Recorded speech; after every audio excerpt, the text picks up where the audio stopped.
지성이 영성으로 이어진다는 걸 오랜 세월 동안 그런 식으로 이제 실험을 한 거죠.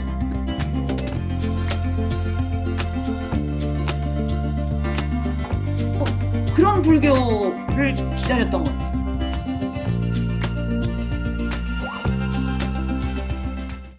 오늘 이제 1935년 7월 6일 아침 85년 전에 이제 어떤 아기가 태어나고 그 사건이 이제 지금 우리의 이런 2년장을 만들었는데, 먼저 사건에 대한 얘기를 하고 그 다음에 이제 그 여기에 담겨 있는 인식론적인 또 철학적인 이제 질문을 해볼 텐데, 35년 7월 6일 이제 아침에 아이가 태어났는데, 그 전에 이제 징후가 마을에 막 기근이 들고 굉장히 이제 고난이 있는데, 이 티벳 사람들은 그 마을에 현자가 태어나려면 그 마을에 어떤 고난을 겪어야 된다, 이런 게 있대요. 그러니까 굉장히 뭐랄까, 이제 사유 방식이 다르잖아요.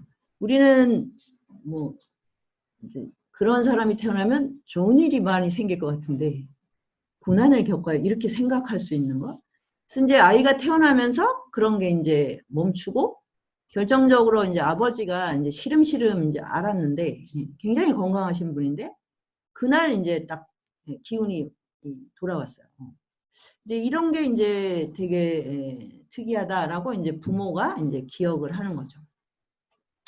그런데 우리가 환생이라고 하는 건 모든 삶을 과정으로 보는 거잖아요. 어떤 것도 끝이 있는 게 아니라는 것이 밑에 깔려 있어요. 제일 중요한 거. 모든 건 과정 속에 있는 거예요. 그래야만 환생이 가능해요. 윤회도 마찬가지로. 근데 윤회는 이제 윤회를 막 하다가 선업을 쌓아서 천상에 태어나는 것이 끝이다, 이렇게 해석을 할 수가 있죠. 그래서 제가 힌두교는 잘 모르지만 뭐 범아일려를 함으로써 이제 완료되는 것이면, 그러면 이제 그 일신교에서 얘기하는 천국에 가는 걸로 이제 완료되는, 이제 이거하고 이제 좀 연결이 되지 않을까. 근데 불교는 신을 믿는 종교도 아니고 천상에 태어나서 끝나는 게 아니기 때문에, 그래서 이제 끊임없는 어떤 과정이 있을 뿐인 삶. 이게 이제 굉장히 중요한 철학적인 포인트예요. 그러니까 그러면 우리의 지금의 삶도 어디서 끝장을 보려고 하면 안 되는 거죠. 끝이 있는 게 아닌 거예요. 모든 건 그냥 과정 안에 있는 거죠. 그러니까 이 아기는 지금 이제 처음 시작하는 게 아니라 어떤 생의 한 과정 속에 또다시 인간의 몸을 갖고 등장했다, 이렇게 이제 해석을 해야 돼요. 근데 윤회는 이제 그거를 우리가 그 과정에 있는데 과정에 있는 걸 모르니까 항상 고유한 내가 몇 월 며칠 몇 시에 태어나서 그때부터 시작, 그 이전으로 연결되는 지점이 없죠. 연결이 안 되니까 윤회인 거예요. 근데 이 이제 환생제도는 연결이 너무나 선명하게 되는 거예요. 그러니까 이제 33년, 이 아기는 1933년에 이제 입적한 13대 달라이라마와 연결이 된 거예요. 그래서 이제 입적을 하자마자 다음 환생자를 찾는 거죠. 여기 이제 지금 무려 14대니까 몇백 년을 그렇게 한 거예요. 그래서 그게 아주 정교한 시스템으로 있어요. 그런데 많은 징조를 보여줍니다. 이제 달라이라마 13대가 이제 입적을 해서 그러면 이제 미이라로 만들어서 그 포탈라궁에 쭉 전시를 한대요. 그 몸 자체를. 그 기술도 굉장히 뛰어난 거죠. 그래서 분명히 머리가 남쪽으로 방향으로 이렇게 누워 있었는데 자꾸 북동쪽으로 머리를 향한다. 그리고 라사의 하늘에 이제 구름이 자꾸 나타나는데 그게 북동쪽을 가리킨다. 그러니까 지난번에 내충 신탁 얘기할 때도 했지만 다 가르쳐 주진 않아요. 신은 인간이 노력을 해라 이거예요. 인간의 노력을 신이 대신해 주지를 못해요. 그거는 이승과 저승의 그러니까 이 간격은 분명히 존재하잖아요. 그러니까 인간이 그 일을 정말 충실하게 해냈을 때만 어떤 결과에 도달할 수 있다. 정말 신이라면 그렇게 해야 되는 거죠. 다만 길을 알려주는 거죠. 그래서 이제 티벳이 얼마나 큰 나라입니까? 그러니까 방향만 이제 아는 거야. 근데 그 뭐지 경계선 이런 거는 되게 좀 간단하더라고요. 예, 이제는 좀 티벳 지도가 눈에 이제 들어오게 됐어요. 그러면 이제 환결 좀 가까워진 거죠. 예, 북동쪽이 암도라는 지역이고, 예, 라사가 있는 이쪽은 이제 그 옆이 시가체 있는 데가 위창 지역이라고 하고, 예, 이 남쪽이 동티벳 이제 그 게릴라들이 했던 캄. 그러니까 이름이 하나 되게 단순하니까 더 이제 낯선데 우리는 경상북도 저기 한경도 막 이렇게 있잖아요. 그러니까 그러면 캄빠 그러면 거기는 아주 굉장히 강건한 사람 유목민의 지역이구나.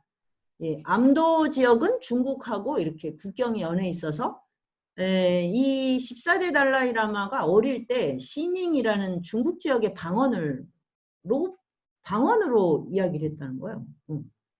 그러니까 이게 너무 넓고 이러니까 이제 지금처럼 표준어라든가 공통의 언어가 없고 막 방언이 너무 발달을 해서 그 우리나라도 그 일제 때 제가 이거 옛날에 듣고 진짜 빵 터졌는데 한경도 사람하고 그 제주 사람이 만나면 대화가 안 된대요.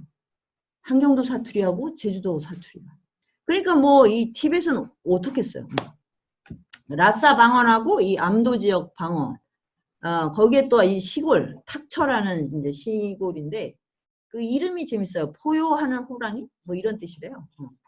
이제 그래서 이제 거기가 청해성 근처니까 여기를 다스리는 사람도 중국 장군이었어요. 그러니까 그때는 국경이 이렇게 선명하게 국가별로 있는 게 아니라 인접한 지역에 따라서 지방 분권화가 돼 있는 거예요. 그러니까 이제 중국 장군인데 이 사람이 이슬람교를 믿는 그리고 그게 키르기스탄인가 하여튼 그쪽 지역하고 뭐 또 연결이 돼 있어. 신장 위구르하고. 그래서 복잡한데 어쨌든 그래서 말은 시닝 방언을 쓰면서 이제 살았다고 하는 곳입니다. 그래서 일단 암도구나. 이거는 이제 감을 잡았는데 이것도 굉장히 절차가 복잡해요. 이 점성술이라고 그냥 막 그냥 대충 감으로 하는 게 아닌 거예요. 그 다음에 이제 내충 신탁한테 물어야죠. 그래서 역시 이제 동쪽을 가르쳤고 그 다음 이거를 주관하는 이제 달라이라마는 이제 입적을 했으면 정치적 공백. 그래서 섭정이 합니다. 섭정의 정치인데 섭정이 이때 아주 레팅 림포체라고 이 사람도 한생자인데 24살? 그때 이 통치권을 받아요. 그래서 이제 내충신타한테 묻고 그 다음에 이제 이 섭정 24살의 섭정이 이제 고승들을 데리고 라모라초라는 가장 신비로운 호수. 근데 티벳은 호수가 너무너무 신비로워요. 우리나라 백두산 천지 같은 게 수두룩한 거예요.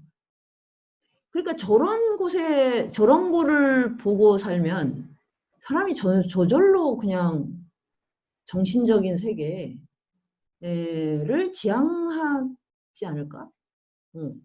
그러니까 그걸로 충분한 그게 유목민들의 세계가 아니었나 싶어요. 그래서 그 라모라초라는 호수에 가서 이제 명상에 들어가요. 근데 그게 이제 500년 전에 이미 그 호수의 수호신이 환생자들을 찾는 길잡이가 되겠다고 이제 선언을 한 호수예요. 그래서 이제 거기서 명상에 들어갔는데 이제 깊은 명상 속에 이제 세 개의 알파벳이 아카마 이런 이게 떠오른다. 참 그러니까 다 안 가르쳐줘 다.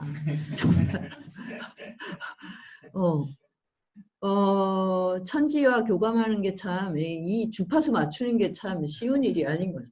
그래서 아는 암도, 카는 그러면 이제 그 지역에, 그 지역의 중심은 뭐겠어요? 사원이죠. 사원. 거기에 쿵붐 사원이라고 아주 유명한 이제 사원이 있어요. 아, 카는 쿵붐. 그 다음에 이제 마는, 그 두 개에 있는 뭐, 모음, 이제 뭐 자음. 뭐 이렇게 이제 해석을 하고 갔는데, 그 레팅 림포체, 이 섭정한테는 더 구체적인 영상이 떠올랐어요. 그게 뭐냐면, 그 집이 떠올랐고, 그 아이가 떠올랐어요. 그런데, 나중에 이렇게 보니까 이게 어이가 없는 게, 아직 애가 안 태어났거든요. 너무 멀기 때문에 가는 데만 해도 몇 개월이고, 가서 콤붐 사원에서 이 14대 달라이라마 태어난 곳에 가는데 몇 달이 걸려요. 그런데 그 집이 보였어요. 그리고 아이가 이렇게 막 그 문을 열고 나오는 모습이 보입니다. 그래서 이제 그 콤붐 사원으로 파견을 했을 때 그때 애가 뱃속에 있었어. 그리고 이제 거기서 이제 한참 이제 걸리니까 애가 2살쯤 됐을 때 비로소 이제 그 집을 찾아낸 건데, 그러기 전에 이제 얼마나 많은 이제 수색을 했겠어요. 그러니까 아주 어떻게 보면 굉장히 정교한 이 탐색 시스템을 갖춘다는 거죠. 그래서 16명의 후보자가 나왔어요. 그러니까 막 그냥 이렇게 감으로 잡아서 하는 거는 절대 아니에요. 그렇게 해서 나라가 운영이 될 수가 없잖아요. 그러니까 그 16명을 이제 다 이제 검사를 했겠죠. 그 즈음에 태어나고 그 지역에서 태어나고 이런 공통점이 있을 테니까. 그랬는데 이제 드디어 이제 이 섭정의 이미지에 떠오른 집을 발견했어요. 아주 독특한 지붕과 하여튼 뭐 낙수구멍 뭐 이런 게 있었대요. 그런데 너무 놀랍게도 13대 달라이라마가 이곳을 지나간 적이 있는 거예요. 이 마을을 이제 쿵붐 사원에 머물렀는데, 거기에 있는 고승하고 너무 마음이 해서 완전히 친구가 돼버린 거예요. 그래서 이 둘이 그 마을 동네를, 그 탁처 근처를 막 엄청나게 소풍을 다녔어요. 그래서 이제 그 마을 사람들은 평생 달라이라마를 한번 보는 게 꿈인데, 이 사람들이 동네를 막 돌아다니고 있는 이런 경의를 느꼈죠. 이게 꿈인가 생신가. 그랬는데 그 13대가 특별히 이 마음을 쓴 집, 그 집이었던 거예요. 그 집이 참 마음에 든다고 생각을 했어. 그랬는데 이런 이제 떠나면서 뭐라고 했냐면, 이 마을과 사랑에 빠졌다. 나는 다시 돌아올 것 같다. 라고 했어요. 뭐 제가 생각한 예언이라기보다 그냥 다시 오고 싶다. 이런데 이제 우리가 들으면 이게 심상치 않아 이렇게 되잖아요. 우리도 어디 가면 여기 다시 오고 싶어 그러는데 뭐 가나요? 네. 가지지가 않잖아. 네. 그런데 그렇게 친했던 그 쿵붐사원 이제 그 림포체가 먼저 입적을 했는데, 그분이 이 집에 달라이라마가 빠졌던 그 집에 형으로 태어난 거예요.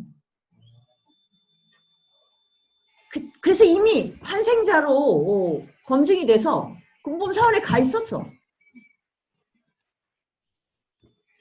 그래가지고 그런데 이제 이게 우리는 지금 다 이 정보를 아는데 거기 너무 넓고 이 수신 뭐 송수신이 안 되니까 이게 나중에 구성이 된 거죠. 다. 그래서 이제 이렇게 연결해 보니까 이렇게 이제 스토리가 된 거예요. 그래서 이제 그 아이에 있는 집을 찾았는데, 이 아이는 13번째인가로 태어난 것 같아요. 제가 왜냐면 16명의 아이를 낳고 9명을 잃었으니까 7명이 남은 거잖아요. 이 엄마. 그러니까 여성이 아이를 낳는다는 게 어떤 건가? 그것의 위대함.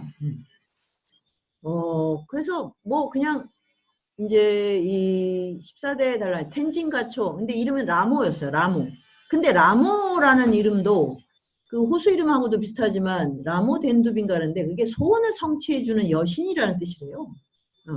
그래서 저는 젊었을 때 그 달라이 라마를 보면, 그러니까 너무 청순한 청년, 그래서 저 청년이 저걸 막 이런 모성애를 느끼게, 제가 참 모성애가 드는데, 그런 게 자극이 되는 느낌을 받는데 지금 달라이라마를 보면 엄마 같다는 생각이 들어요. 근데 이게 저만 그런 게 아니라 리차드 기어가 그 85세 생일 축하를 하면서 그 메시지를 보내면서 You are my father 그랬더니 my mother 이러는 거예요. 그 You are everything. 이 영어가 들린다는 놀라운 정말 놀라운 역사가 일어난 거죠. 근데 내가 그 순간 맞아. 아버지 자애로운 아버지라고 이제 다 생각을 하는데 그게 너무 자애롭다 보면 엄마 같은 느낌을 주는 거죠. 근데 어릴 때 그 이름도 그랬고 그래서 이제 달라이라마한테 종종 이제 환생에 대해서 다음 환생 어떻게 하실 겁니까? 이렇게 물으면 사생활에 간섭하지 마세요. 이런 이제 대답을 하시기도 하고, 그럼 또 이런 질문에 여성으로도 태어날 수 있냐? 굉장히 중요한 문제잖아요. 여성이 보살이 될 수 있느냐? 자기는 여성으로도 가능하다고 봅니다. 여성에 대한 엄청난 그 의미, 예찬 이런 것도 항상 이 법문에서 빠지지 않는 그런 분인데. 아무튼 어릴 때 이름은 이제 그랬고요. 그래서 이제 태어났는데 이 엄마가 애를 낳는 게 뭐 그냥 외양간에서 나요. 외양간에서 이제 집더미에서 넣으면 사람들 시선을 안 받고 그다음에 이제 피가 골로 모이니까 그것만 딱 가져가서 태우면 끝난대요. 뒤처리가 너무 깔끔해요. 그리고 하루 이틀 지나서 애를 업고인가? 하루 이틀인가 그건 모르겠는데 금방 나와서 밭일을 하고 그러면 이제 어릴 때 달라이라마도 이렇게 업고 나가서 나무에다가 나무에다가 이렇게 묶어 놓잖아요. 끈으로. 그러면 이렇게 그 주변만 이렇게 돌려요. 그럼 엄마는 밭일을 하는. 그러니까 정말 이 아이를 낳는 게 여성의 몸이구나를 느끼게 해주는 그런 분인데 이미 태어났을 때 형 둘이 환생자로 검증돼서 꿈꿈사원에 가 있었다. 큰형은 13살, 지금 작은 형은 4살. 참 어이가 없죠. 그래서 또 환생자가 나오나? 이게 굉장히 이게 확률이 너무 낮잖아요. 그러니까 전생에 13대 달라이라마랑 그 꿈꿈사원의 림포체가 너무너무 이제 친했는데 형제로 태어나 버린 거예요. 자, 이제 이런 상황이었고, 더 이제 나중에 라사로 간 다음에 또 이제 여동생을 낳고 그 남동생을 낳았는데 남동생이 일찍 죽었어요. 그랬는데 이제 그러면 애들은 아마 매장을 하는 모양인데 점성술사들이 매장을 하지 말고 집에 보관을 하라고 그랬대요. 얘가 다시 올 것 같다고. 그래가지고 이렇게 배에다가 뭐 버터 기름을 발라서 표시를 해두라고. 그래서 다시 아기가 나왔는데 그 표시를 그대로 갖고 태어난 거예요. 그러니까 다시 몸을 바꾸겠다고 생각하고 이제 죽는다는 거죠. 그러니까 우리가 그 어릴 때 이제 그 죽는 것을 되게 애달파하는데 그것도 어떤 점에선 그 생명의 어떤 전략 이런 거일 수도 있어요. 그래서 그 남해근 선생이 쓴 글을 보면 뱃속에서 이제 우리가 이제 애가 뭐라 그래? 그거 뭐라 그러지? 유산되는 거? 네, 그게 이제 굉장히 이제 좀 애달픈 일인데 그 아이의 입장에서는 한 생을 이렇게 해탈한 거라고. 그 말이 이제 지금 뭐 현대인의 감성으로는 정말 뭐 못 받아들이는데 제가 좀 생각을 해보니까 윤회의 긴 프로세스에서는 100년을 사나 뱃속에서 몇 개월을 사나 큰 차이가 없다고 보는 것 같아요. 자아의 개념으로 보는 게 아니니까. 중요한 건 윤회의 과정을 통해서 내가 생명의 자율성, 능동성을 터득해서 내가 생사를 컨트롤할 수 있는 능력이 있냐 없냐 이게 중요해요. 그러니까 나이가 들어보니 사는 게 그저 그런 게 참 많더라고요. 그러니까 이거는 진짜 이거는 냉소는 아니에요. 우리가 참 안타까운 건 안타까운데 그러면 생명을 연장했을 때 지금과 전혀 다른 삶을 사는가는 아닌 거예요. 네. 그래서 무조건 안타까워한다고 되는 문제는 아닌 거구나. 저는 이걸 통절하게 느껴요. 그건 뭐 저의 삶도 마찬가지입니다. 우리는 막 그 죽은 것 자체만 안타까워하는데 어릴 때 죽고 이러면 그 물론 이제 그런 희생이 있어서는 절대로 안 되는데 그 슬픔 안에 온전히 다 들어가면 다 같이 사실 몸을 해치잖아요. 근데 그게 우주적 비전에서 보면 아 그래서 저런 해석이 되는구나. 유산인이 되면 A 입장에서는 자기는 한 번의 삶을 윤회를 한 거기 때문에 그게 더 축복일 수도 있다. 이렇게 해석을 해서 깜짝 놀란 대목인데 여기서는 뭐 그렇게 해석을 하는 건 아닌데 죽음에 대해서 담백한 게 긴 윤회의 과정에 있다고 보기 때문에 절대 울질 않아요. 달라이라마도 어머니가 이제 부다가야에서 막 법회를 하는데 어머니가 돌아가셨다는 소식을 들었어요. 그럼 우리는 어떻게 합니까? 모든 공식 행사를 스탑하고 가서 막 이제 하는데 그 자리에서 바로 어머니의 죽음을 알리면서 저는 조금도 슬퍼하지 않는다. 너무 고귀한 삶을 살았고 모든 사람에게 친절했으므로 정말 훌륭한 삶으로 환생할 것을 굳게 믿는다. 이런 게 이제 이 안에 있는 거예요. 그러니까 그래서 이 9명의 아이를 잃었지만 그거에 대해서 뭐 큰 그게 상처라든가 슬픔으로 기억하지는 않더라고요. 그래서 이제 그렇게 이제 아이를 낳고 그러니까 이제 뒤에 동생도 환생자였던 거죠. 이제 이런데 이제 이 수색대가 이제 수색대가 아닌 이제 이 탐색대가 왔어요. 올 때 완전히 변장을 하고 옵니다. 절대로 어떤 기밀을 줘서는 안 되기 때문에. 그래서 팀장을 하인으로 옷을 입고 하인을 그 스님처럼. 그래서 이제 유목민은 나그네를 위한 공간이 늘 있기 때문에 그래서 뭐 자연스럽게 이제 하룻밤을 모아갈 수 있죠. 그래서 이제 지켜보고 있는데 얘는 아예 그날 밖에서 기다리고 있다는 거예요. 오늘 라싸에서 누군가 올 거야.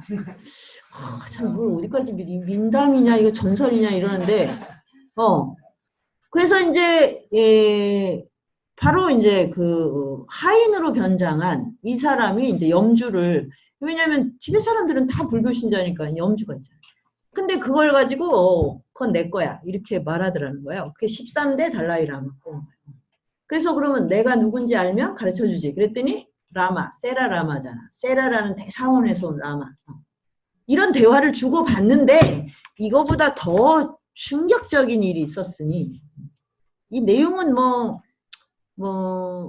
이것도 신기하긴 하죠 사실. 근데 여기는 시닝 방언을 쓰는 곳인데 라싸 방언으로 얘기를 했다는 거예요. 이 얘기가. 이 깐난애가. 이거는 조작할 수가 없는 거예요. 이 대화를. 그래서 이제 거의 이제 직감을 했겠죠. 16명의 애를 쭉 이제 보다가 왔을 테니까. 그래서 이제 하룻밤을 묵고 그 다음날 가는데 자기를 데려가 달라고 막 울고불고 이제 때를 쓰는 거죠. 그래서 이제 다시 오겠다고 하고 달래고 이제 가서 다시 올 때 지팡이를 2개를 짚고 오는데 그거를 이제 자기 거라고. 이제 그래서 그 다음에 어떻게 하냐면 13대 달라이라마가 쓰던 물건을 다 가지고 와서 다른 거랑 다 섞어버려요. 그럼 그 중에 자기 걸 딱딱딱딱 찾아내요. 근데 여기는 전부 물건인데 그래서 제가 이것도 생각을 했어요. 우리는 물건을 정말 소중하게 생각을 안 하는구나. 그런데 정말 우리가 지금 노트북 없으면 아무것도 못 하잖아요. 저는 노트북 없으면 글을 못 써요. 아예 이제 글씨를 이 펜으로 쓸 수가 없는 거예요. 근데 달라이라마들은 이 염주나 지팡이나 모든 게 자기 신체와 거의 동일한 거예요. 평생을 매일 10만 송을 진언을 하고 했던 거예요. 당연히 이것에 대한 기억이 있는 게 맞죠. 그리고 물론 사람도 그 친숙함으로 알아보는데 이렇게 주체와 주체 이런 방식으로 아는 게 아닙니다. 그래서 그 티베트의 환생제도는 달라이라마와 판첸라마 그리고 수많은 림포체 그리고 평범한 고승들도 환생을 해요. 그래서 수천 명이에요, 수천 명. 그런데 이제 지금 제일 스타인 림포체가 있어요. 한국에도 뭐 오시고 하는 민규르 림포체라고. 그래서 잠깐 봤는데 그분은 두 분의 림포체가 들어가 있어요. 두 사람의 아주 최고의 고승의 의식이 들어가 있는. 그러니까 의식들이 계속 몸을 바꿔가는 거고 의식은 흐름과 파동이에요. 그래서 이제 이거를 잘 봐야 됩니다. 이 집착으로는 절대 가능하지가 않아요. 욕망으로는. 그래서 이제 물건을 이렇게 이제 찾아내는데, 그래서 우리는 참, 이 사물을 진짜, 이걸, 그러니까 우리가 동식물에 대해서 뭐, 갖고 있는 태도도 문제인데, 근본적으로 이 사물과의 관계를 제대로 맺지 못합니다. 그러니까 동양사상에서는 진짜 군자가 되고 어떤 삶이 완성이 되는 건 자기가 쓰는 물건들하고의 관계. 진짜. 지금 정말 허접하게 돼야죠. 아마 그거를 이제 여기서 좀 느꼈고요. 그래서 이제 그걸 찾아내고, 그래서 이제 거의 확신을 했는데, 이제 라사로 이제 데리고 가야 되는데, 그 지역을 다스리던 이제 그 총독 같은 거죠. 그게 마뿌펑이라는 장군이에요. 이름도 좀 걸걸하지 않습니까, 이분이?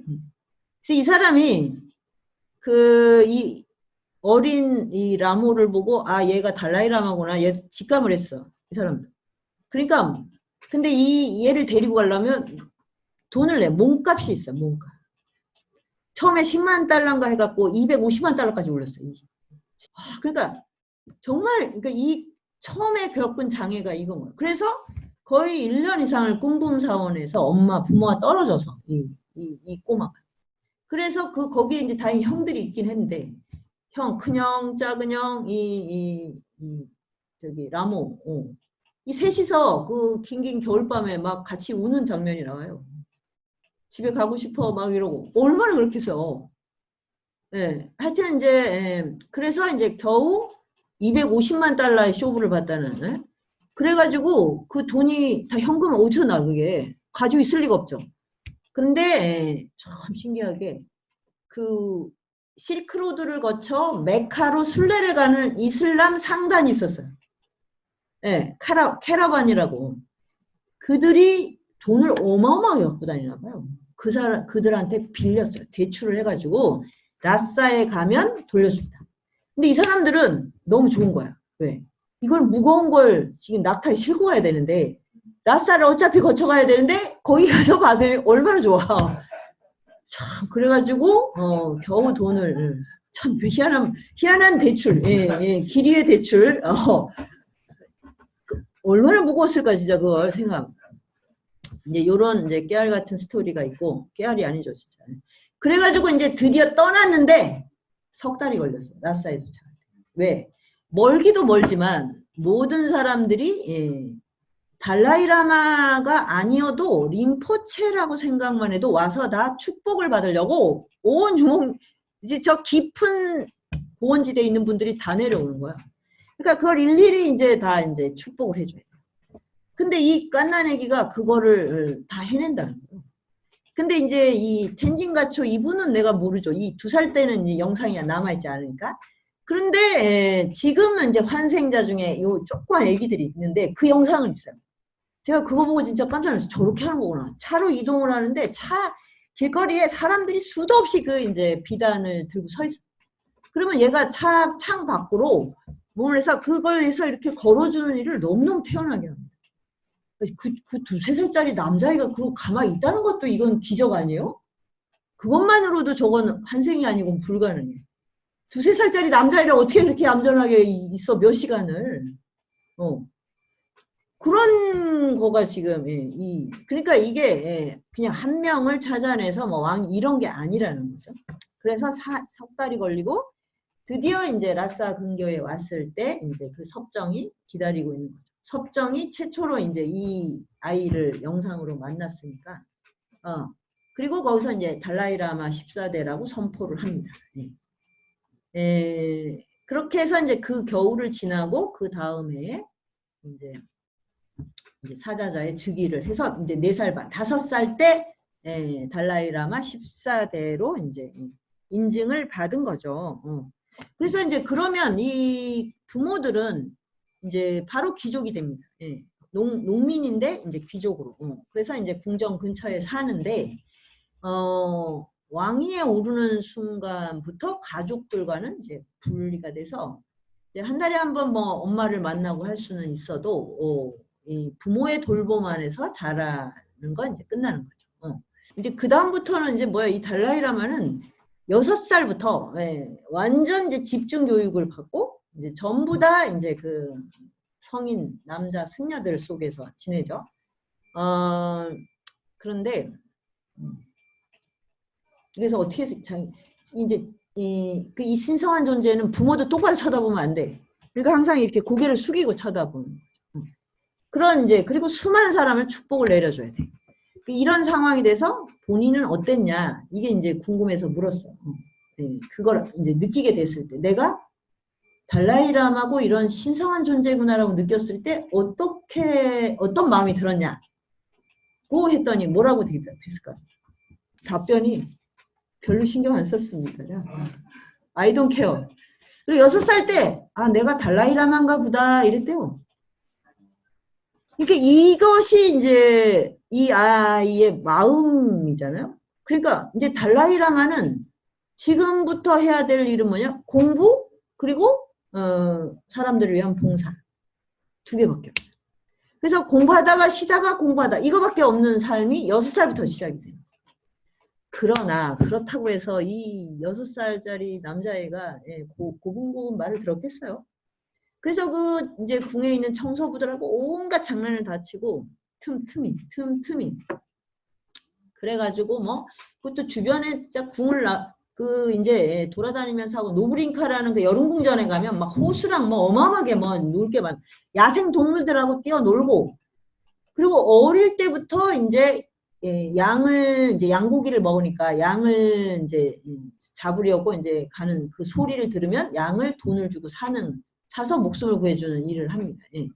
이제 이런 게 몸에 배어 있어요. 그래서 이때부터 이 어린 달라이라마의 특별한 일상은 이제 공부하다가 이제 놀고 뭐 이런 건데 제일 중요한 게 세계에 대한 궁금증 그리고 이 세속적인 사람들에 대한 궁금증. 그래서 영화를 통해서 이제 찍어오면 그걸 갖고 이제 사람들이 어떻게 살고 있나 이 세상 1, 2차 대전 이런 거를 이제 접하게 돼요. 그런데 이제 이 기질이 그런지 왜 그런지 모르겠는데 기계 분해 조립을 너무 좋아해요. 그래갖고 스위스에서 뭐 이런 데서 이제 최고의 시계 롤렉스 시계 이런 거를 선물을 보내면 그거를 다 분해해요. 그러면 시종들은 저 기계가 이제 망가지면 저거 막 초조해서 그거를 분해해서 이제 작동 원리를 한 다음에 다시 재조립. 그래서 이제 뭐 추궁기 이제 이런 거를 다 라디오 분해 조립 이런 거를 하고 마지막에 절정이 자동차. 나사에 자동차가 2대 있었어요. 근데 그거를 너무너무 궁금한 거야, 이 작동을. 그때 이제 좀 컸을 때. 그래갖고 자동차를 이제 또 분해 조립을 했는데 절대 운전을 해서는 안 되죠. 그러면 더 하고 싶잖아. 그래서 진짜 이걸 밟았어. 엑셀을 밟고 자동차가 나갔어. 나가다가 벽에 부딪혔죠. 그래가지고 이제 이제 쿤든 영화에 보면 이게 차가 막 나가니까 뒤에 스님들이 막 따라가면서 거의 이거는 대형 사고잖아. 부딪혀서 이제 다치진 않았는데 헤드라이트가 깨져버렸어. 헤드라이트를 이걸 수선을 해놔야 되잖아. 그래서 기발한 방식으로 그거를 고쳐놔요. 설탕 시럽. 그걸 해가지고 이렇게 해서 간신히 모양을 맞춰놨다는 요런 일화가 이 사춘기에 사춘기 때 한 게 주로 이거라는. 그러니까 우리가 생각하는 그 사춘기 막 뭐 호르몬이 분비돼가지고 이런 장면이 왜 없을까? 근데 이게 바로 6살부터 배운 불교의 교육이 갖고 있는 효과인 거죠. 그 불교는 그러니까 단순히 교리적으로 모든 중생을 위해 헌신해야 됩니다. 이게 아니고 몸에서 일어나는 욕망을 계속 관찰하고 컨트롤하는 그런 게 수행이 같이 가기 때문에 그러니까 저기 중국의 그 뭐 왕들도 그렇고 그 조선의 왕세자들도 그 수업을 받잖아요. 귀족 수업을 엄청 받잖아. 그러면서 이제 계속 이제 뭐야 욕심을 사리사욕을 제어하고 뭐 천하를 위해 일하라고 말을 하죠. 근데 몸이 말을 듣나? 안 듣죠. 사춘기 때니까 전부 다 뭐 다 일탈을 하죠. 근데 왜 달라이라마들은 이런 장면이 없지? 네, 물론 6대 달라이라마는 이제 일생 자체를 그냥 음유시인과 낭만적 러브로 다 확실하게 일탈을 해주신 분이라. 근데 그분도 굉장히 신비로워요. 그 밀교를 너무너무 특이하게 활용하신 분. 근데 다른 달라이라마들은 아주 어렸을 때 그 이제 입적을 한 분도 그런 식의 사춘기가 없어요. 그래서 달라이라마한테 이제 인터뷰를 많이 하잖아요. 뭐 미국 방송들은 거의 다 있을 거예요. 그러면 너무 궁금하잖아요. 성적인 그 환타지는 없습니까? 안 물어보겠어? 예쁜 여자를 보면 어떻습니까? 뭐, 심지어 샤론 스톤까지 만났는데 그러면은 담백하게 자기가 꿈속에서 그랬을지는 모르겠다. 근데 성욕이 일어날 때 컨트롤하는 법을 안다. 안 일어나는 게 아니고 그걸 안다. 그러니까 이제 정말 저 여자는 너무 아름답네 라고 보는 거랑 내가 욕망이 이렇게 흔들리는 거는 다른 것이다. 이제 그 정도가 돼야지 사실 이걸 제도화할 수가 있지. 너무 위태롭잖아요. 사춘기 때 뭐 무슨 짓을 할지 모르는데. 자, 이제 그런 것들을 이제 그런 것들을 이제 좀 이제 이렇게 다른 제도하고 다른 제도들도 다 그냥 세자 수업 이런 게 엄청나게 최고로 진행이 됐고 최고의 스님 그 지성인들한테 배우는데도 대부분 다 실패하는데 이게 어떻게 이렇게 14대까지 올 수 있을까? 이게 정말 놀라운 일인 거죠. 그러니까 그런 욕망을 컨트롤할 수 있는 능력이 저는 지속된다. 이게 환생의 핵심이에요.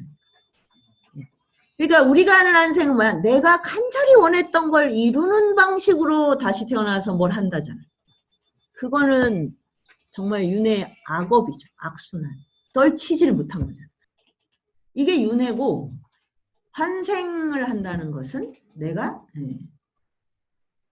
그 욕망으로부터 벗어나 있는 마음의 흐름이 지속된다는 뜻이죠. 그러니까 몸을 갖고 나오면 그 욕망이 어느 정도는 붙어 있게 되잖아요. 근데 이게 일어날 때 컨트롤하는 능력, 이거를 기꺼이 받아들일 수 있는 마음이 무의식에 있는데 그걸 6살 때부터 교육을 통해서 구체적으로 훈련을 하면 15살에 천하를 다스릴 수 있겠구나. 아무튼 이렇게 된 거예요. 자, 그래서 제가 그러면 이제 우리가 전생을 기억한다. 그러면 자꾸 기억. 그러니까 우리가 이게 내 거야 이렇게 할 때 이게 얘하고 감흥이 안 되면 이렇게 되지가 않죠. 소외된 방식. 이걸 고를 때 기억으로 고를까? 이렇게 이거 내 거야 이렇게 할 때 그냥 저절로 어떤 식의 파동이 형성이 돼야죠. 이 사물과 어떤 지역에 갔을 때 몸이 느낌이라는 게 와야 되지. 마음의 느낌이겠죠. 그게 있어야지 가능한 거지. 우리가 기억을 하면 뭐 왜 이건 기억 못해? 이건 기억 못해? 이러는데 제가 그래서 이런 게 떠올랐어요. 그 보르헤스가 쓴 소설 중에 모든 걸 기억하는 남자라는 소설이 있어요. 그 사람은 낱낱이 다 기억을 해서 어제를 기억하는데 하루가 걸려요. 왜? 하루 동안에 어떤 것도 잠시도 기억이 사라지질 않은 거예요. 그럼 이 사람은 살 수가 있어요? 매일 기억에다가 모든 걸. 그러니까 보르헤스가 진짜 정말 그런 점에서는 천재적인 기억을 이렇게 통렬하게 풍자할 수가 있나? 그러니까 이런 기억이 아니라는 거죠. 뇌에서 이렇게 막 지나가는 이것이 아니고 그 근본적으로 마음의 유동성이 그걸 가진 몸. 그럼 우리는 근데 이 유동성의 이제 정점이 뭐냐면 생사를 아주 생사가 둘이 아니라는 걸 그걸 완전히 깨달은 그런 유동성, 깨달음. 그게 있는 거죠. 그게. 우리는 기억에 매달리는데 그런데 또 머리가 좋아서 머리가 안 좋아서 그냥 기억도 많이 못해. 다행히 기억을 많이 못하는데 그걸 다 집착으로 몸에 생리적으로 이걸 뭐라 코드화 시켜버려요. 근데 이 집착이 있으니까 죽음이 너무 싫죠. 왜 싫어? 죽으면 내 이 몸에 붙어있던 이게 사라지잖아. 그러니까 결국 우리가 자아라고 생각하는 건 뭐야? 몸에 붙어있는 생리적 집착. 그래서 이게 채워지지 않는 거를 상처라고 생각해서 이게 한이 설이죠. 그래서 한이 막 아주 설이면 한을 가진 사람도 돌아오죠. 알비백 하지. 저기 그 어떤 추풍령 고개 뭐 이런 데 있잖아. 거기에 지역구로 딱 붙어 있죠. 절대 그거는 전국구가 아니야. 그 지역에 그 바위, 고개, 낭떠러지 다 있잖아. 삼천궁녀가 떨어진데 돌아와서 뭐래요? 다른 사람의 생명을 뺐죠. 그런 거랑 혼동하시면 안 된다고. 이런 거랑 굉장히 이런 식의 주술하고 혼동을 많이 하는 것 같아요. 윤회, 환생 이 얘기가 나오면 자기의 막 그런 소원이 다음 생에 또 이루어지고 이런 이 소원이 온 우주와 이 파동을 이루어야지 이게 환생이 가능한 거예요. 근데 내가 지금 원하는 이것이 그 정도의 파동을 가지고 있어요? 내 몸에 들러붙어 있는 거잖아. 그러니까 이 몸이 사라질 때 미치는 거지. 이 몸이 없으면 나는 어떡하나. 그래서 죽음이 너무너무 공포스러운 게 아닌가. 그래서 죽은 다음에 혼들이 막 혼비백산한다는 게 뭐냐. 몸이 사라져 버리니까 그럼 어디 가서 이거를 이루어야 돼. 몸을 뭐 이룰 수가 없잖아. 이 집착된 걸. 그래서 아무 몸이나 들어간다. 그게 티베트 사자에서예요. 아무 자궁 속으로 쑥 들어간다는 거지. 급해서. 이 공포. 자기가 만들어낸 공포. 나 이것도 하고 저것도 해야 되는데 치킨 먹어야 되는데 치킨. 먹는 입과 위장이 없어졌네? 어떻게 죽고 싶으면 떡볶이는 먹고 싶어가 이거 아닌가? 떡볶이 먹어야 되는데 누구랑 만나서 지금 섹스해야 되는데 몸이 없어. 어떻게 그러면 방법은 두 가지죠. 빨리 몸을 아무거나 가진 다음에 그걸 이루거나 또 하나는 유령이 돼서 그 떡볶이의 혼으로 떠도는 거예요. 치킨의 혼으로. 그래서 그 사람들은 뭘 하냐면 사람들로 하여금 치킨을 먹게 하는 거예요. 그래서 우리 티베트 사자에서 세미나 할 때 여기 동생이 겪은 최근에 엄청난 그 어디 절에 가서 삼신각에 들어갔는데 거기에 이제 무슨 상이 불상인지 뭔지 3명 삼신각이 약간 샤머니즘. 근데 이렇게 셋을 좀 쳐다보는데 한 불상하고 이렇게 딱 꽂혔대요. 그게 쑥 들어오는 느낌이었대. 근데 그러고 집에 와서 피자를 17판을 먹었다는 거야. 그리고 나서 끝났대. 그러니까 그거 피자 귀신이 들어온 거야. 삼신각에. 그러니까 그런 먹고 싶은 욕망 그 자체 그게 유령. 그리고 이 사람이 그게 쑥 들어. 악인지 뭐. 그러니까 피자 못 먹어서 한된 혼인 거지. 17판을 먹고 그냥 그게 그냥 멈췄다는. 그러니까 그게 몸을 갖지 않고 그런 욕망 자체로 떠도는 걸 우리가 한이설인 유령이라고 하잖아. 그리고 유령의 존재하고 잘 이렇게 접속하는 신체가 있어요. 그 중에 유령 중에 좀 급이 높으면 이제 신이 되고 그래서 이제 무속이 돼서 뭘 이렇게 하잖아. 그러니까 그 세계가 있다는 거죠. 욕망 그 자체가 떠돌고 있는. 그래서 내 욕망이 참 소중한 그걸 잘 다스려야 되겠죠. 네. 몸을 가꾸고 여기에 정말 10분의 1만이라도 마음을 다스려야겠다는 게 절로 들지 않습니까? 예, 그걸 저는 이 환생 이걸 생각하다가 환생과 윤회가 뭐가 다를까? 도대체 뭐가 지속이 되는 걸까? 예. 예. 그런 이 생각들을 이제 하게 된 거죠. 그래서 저기 이런 생각했어요. 그러면 이제 윤회를 하면서 우리가 그 윤회를 하는 과정에서 이제 각각 다른 몸, 다른 조건에서 태어나니까 선업을 쌓으면 좋은 집에 태어난다. 예. 뭐 나쁜 짓을 많이 하면 이렇게 한다. 요거는 이제 아시고 그리고 다음 생까지 안 가도 대충 10년 지나면 다 과보가 있더라고. 오래 살아보니까 알겠어. 예, 살아서 이미 다 그걸 해. 그리고 윤회도 있어. 아니 젊어서 그 짓을 하더니 또 하네? 이게 있어요 진짜. 네. 안 바뀌어 안 바뀌어. 그러니까 정말 믿을 수밖에. 다음 생에 저 사람은 똑같이 살 거야 저렇게. 근데 조건이 나빠졌어. 그럼 어떻게? 더 마음이 오염되겠지. 더 왜? 뜻대로 안 되니까. 욕망은 안 바뀌었는데 뜻대로 안 되는 조건에 있어. 더 열받겠죠. 이렇게 해서 가거나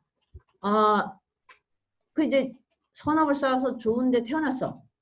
그래서 이제 굉장히 좋은 조건에 건강한 몸, 아름다움. 그런데 어떻게 생각해요, 이걸? 아, 이거 내 거야. 너무, 이건 나만 누릴 수 있는 특권이잖아? 니네 왜 그렇게 생겨가지고 그렇게 고생을 하냐? 이렇게 생각하는 미모를 가졌다고 생각하는 사람들이 있지? 자기가 미인이라고 생각하는 여성들. 그러면 어떻게 돼? 그게 굉장히 이제 어떤 집착을 낳겠죠. 이 미모로서만 자기를 표현해요. 뭐 마찬가지야. 권력, 소유. 왜 이렇게 돈이 잘 벌려? 그러면 돈 못 버는 사람들 보면 한심해. 네. 나도 좀 그런 경향이 있어. 저렇게 하면 돈이 안 들어올 텐데. 뭐 그렇다고 내가 뭐 나도 참 뭐 그렇긴 한데 그렇게 해서 다시 도는 거예요. 다시 밑으로 떨어지고 올라가. 그래서 우리가 부귀영화는 덧없다고 하는 걸 5,000년 이상 했어. 그게 뭐냐면 죽음 앞에서는 그냥 덧없어. 그러면은 너무 인생이 허무하지 않아? 그럼 어떻게 해? 내가 좀 더 고귀한 인간이 되는 방향으로 가는 거 요것만이 의미가 있어. 그러면 고귀함의 핵심이 뭐겠어요? 두 가지지. 그러니까 우리가 선을 행한다. 선은 뭐예요? 이기심으로부터 벗어난다잖아. 자기 소유? 자기 집착에서. 네. 선이 딴 게 아니에요. 집착을 잔뜩 하는데 가끔 누구 나눠주고 있단 거. 그런 거 받는 사람도 기분 나빠. 바로 알겠어 그냥. 받으면서 욕해. 가족들은 다 이래. 그래서 있는 대로 뜯기고 있는 대로 서로 미워해. 네. 그런데 선은 자기 마음의 소유와 집착으로부터 벗어나는 거, 그 다음에 이 세계를 이해하는 거. 그래서 아는 것과 베푸는 거라고 하는 이거를 이제 지혜와 자비라고 하는 거겠죠. 불교에서. 근데 이 두 개의 흐름이 있어요. 이 두 가지 흐름을 갖지 않으면 그 인생은 그냥 허무해요. 그냥 늙으면 다 별게 아니고 죽으면 뭐 아무것도 아닙니다. 오히려 많이 가졌던 사람들이 죽은 다음에 많은 사람들, 자기가 주변에 있는 친인척 모두를 괴롭혀요. 중국의 역사에서 최고의 권세를 누렸던 사람이 권세를 잃잖아요. 다 죽어야 돼요. 그 막 삼족을 멸한다. 그러니까 뭐 권세를 별로 안 누리면 뭐 별로 덕을 준 것도 없지만 나중에 뭘 그렇게 참혹한 재앙을 주지도 않아요. 근데 똔똔이라니까? 왜 이걸 안 믿는지 몰라. 이거 나눠보면 똔똔이야. 내가 뭘 생색내고 한 거가 나중에 일으키는 그걸 생각하면. 그래서 그 모든 윤회에서 그냥 그럼 인간은 어느 방향으로 가야 하는가? 무엇을 이루어야 되냐? 그러면 예, 세계를 이 암과 선, 이건 제 용어고, 예, 진리와 예, 자비겠지. 그거 말고 없어. 그거의 핵심 뭐냐? 자아로부터 벗어나는 거야. 자, 이제 그래서 자 마지막입니다. 이제 그렇게 해서 이제 예, 내가 윤회를 거듭해서 이제 계속해서 이제 5만 년쯤 됐어. 그럼 뭐가 될까? 내가 그것이 인간의 완성은 그것뿐이야라고 내가 이 생에 태어났는데 뭐 예, 평생 알바생이야. 근데 알바를 하면서 그걸 하는 거야. 네. 예. 그리고 뭐 어떻게 하다 보니 한 20년 이상을 감옥에 있게 생겼네. 예. 신영복 선생님처럼 거기서 하신 게 예, 공부하고 사람들하고 자아를 덜어내기 위해서 서울대 나온 그 엘리트라는 걸 벗어나려고 그냥 온갖 잡범들하고 친구가 되는. 그러고 나서 그러니까 나와서 20년 동안 그 많은 사람들에게 한국인들에게 예, 지혜를 나눠주고 떠나신 거잖아요. 그런데 태어났는데 감옥에서 지내는 인생도 있는 거야. 그러니까 이런 차이가 중요하지만 이게 전부일 수 없어요. 금수저 흑수저 얘기. 이것이 결정하는 게 아니라고 삶의 완성은.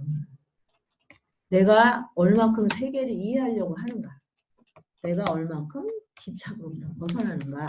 그렇게 해서 5만 년이 됐다고 쳐. 그래서 어떨 때는 뭐 부처님도 그래서 5만 생이 다 있어. 뭐 예, 장사꾼으로 태어났다가 또 불가촉 천민으로도 태어나셔. 그리고 막 예, 살인을 해야 되는 상황도 처하고 호랑이를 만나서 굶주렸어. 그래서 자기 몸을 호랑이한테 줘. 온갖 거를 겪는 거예요. 그런데 그 지혜와 자비의 마음을 잃지 않아서 부처를 이루었다잖아.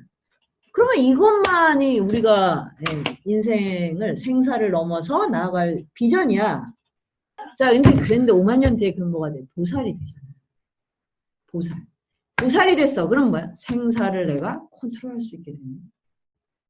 죽는다고 내가 그걸 애달파하지 않고 살면서도 결핍이 없어. 그럼 뭘 해야겠어? 중생을 위해서 봉사하는 것밖에 없지. 그래서 저는 어떤 생각을 했냐. 보살이 됐다고 치자.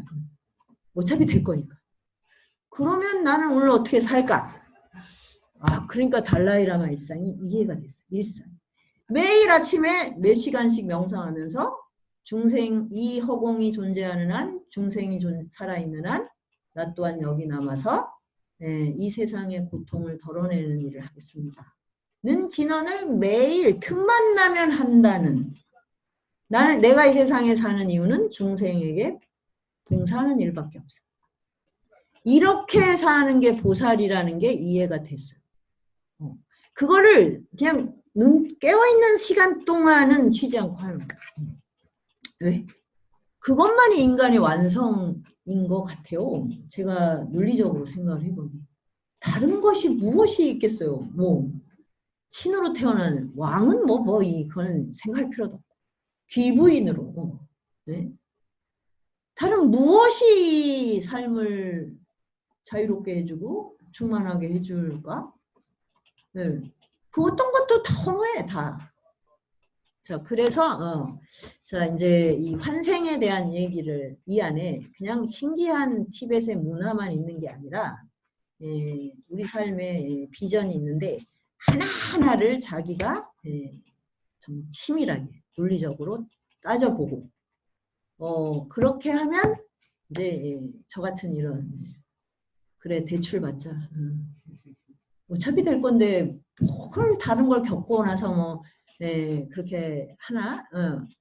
이런 마음을 제가 이제 이만큼 갖게 됐어요. 그래서 제가 이렇게 보니까 그러면 항상 그런 마음을 살아야 되는데, 잠깐 있으면 딴 생각을 하고, 정신을 차리자.